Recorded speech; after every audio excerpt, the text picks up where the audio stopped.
अब प्रश्न चल रहा है कि उस परमेश्वर की शरण में जा, उसकी कृपा से ही तू परम शांति को और सनातन परम धाम को प्राप्त होगा। उसकी पहचान कैसे करें?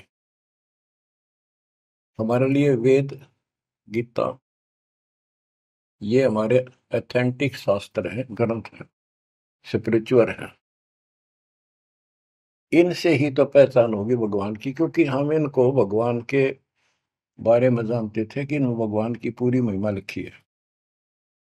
तो उस समय परमात्मा खुद कहा करते हैं कि वेद मेरा भेद है, मन्ना वेद के माही, जौन वेद से मैं मेरू ये वेद जानते नहीं। परमात्मा स्वयं कहा करते हैं कि ये वेद मेरी ही जानकारी रखते हैं, लेकिन इन वेदों में लिखे ज्ञान से मेरी प्राप्ति नहीं है। परमात्मा के इस वाक्य के लिए आपको बहुत सारे प्रमाण दिए गए हैं।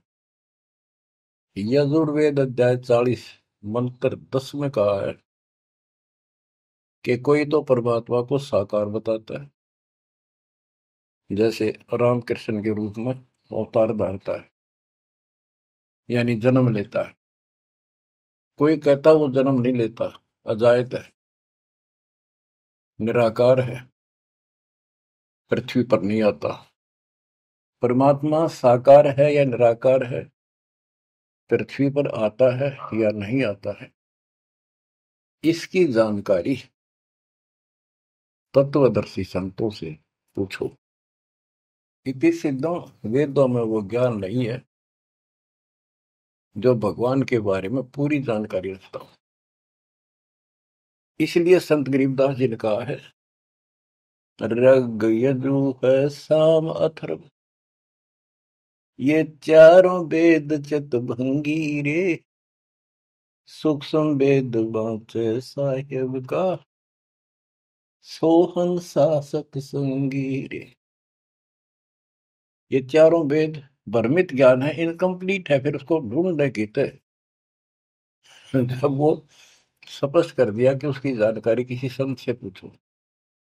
गीता अध्याय 4 श्लोक 34 में यही कहा है कि वो परमात्मा तत्व ज्ञान से प्राप्त होगा। तत्व ज्ञान तत्वदर्शी संतों के पास होता है। उस ज्ञान को भगवान खुद ही बोलता अपने मुख कमल से आके। तो बच्चों इतना क्लियर कर दिया आपके सामने। गीता अध्याय 4 श्लोक 32 में कहा है कि ब्रह्मण मुखे, यहां इन्होंने रंगा डाल दिया, ब्रह्म ने का अर्थ कर दिया वेद। चौथे अध्याय के 32वें श्लोक में गीता में यह लिखना चाहिए था सच्चिदानंद घन ब्रह्म की वाणी में, इन्होंने लिख दिया वेद की वाणी में। वेद तो आप पर वाणी है, श्लोक है वहां तो। सच्चिदानंद घन ब्रह्म की वाणी में, यानी उसके मुख से बोली वाणी में, वो संपूर्ण अध्यात्म ज्ञान है जिससे मोक्ष प्राप्त होता है, जन्म मरण मिटता है, सब पाप कर्म खत्म होते हैं। चौथे अध्याय के 34वें श्लोक में कहा कि उस तत्व ज्ञान को तत्वदर्शी संतों से पूछ।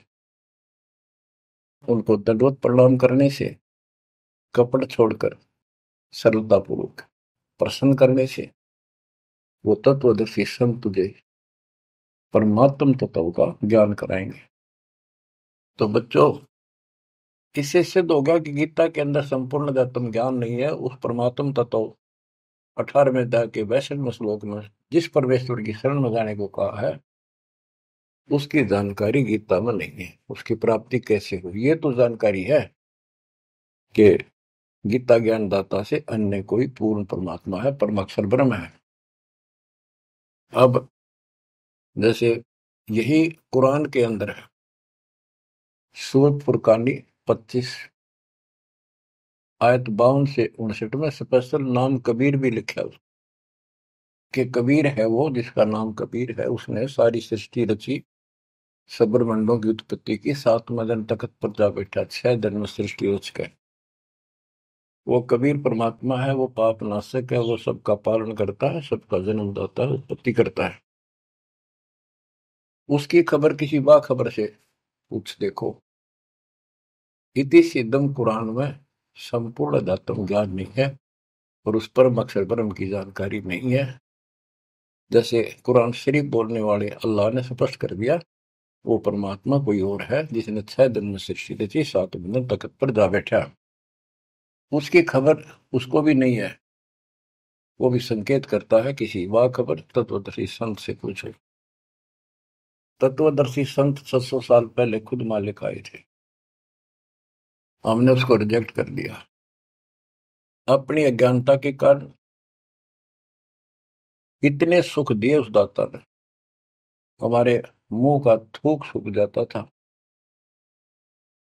अपने घर पर हुए सुखों को दूसरे को बताते बताते, और सुनने वाले को एक पर भी विश्वास नहीं होता था, क्योंकि वो काम ऐसे थे जो उनके कदे नहीं सरे। जो श्रोता थे बहुत अच्छे सुनते थे।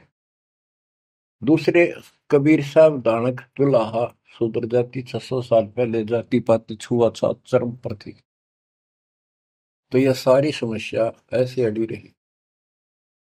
बच्चों, अब कति सुलझ गया, स्पष्ट हो चुका है। कबीर 9 मन सूत उलझिया ऋषि रहे जखमार, और सतगुरु ऐसा सुलझा दे उलझे न दूसरी बार। तो अब ये सुलझ तो ऐसा गया है, इस कलयुग में तो उलझ जाएगा नहीं। और फिर साथ में ये ऐसे प्रत्यक्ष ऐसे इंस्ट्रूमेंट उपकरण चल गए, हाथों हाथ देख लो इसमें स्पष्ट वीडियो के अंदर। अब कमी रहेगी तो आपकी और हमारी रहेगी,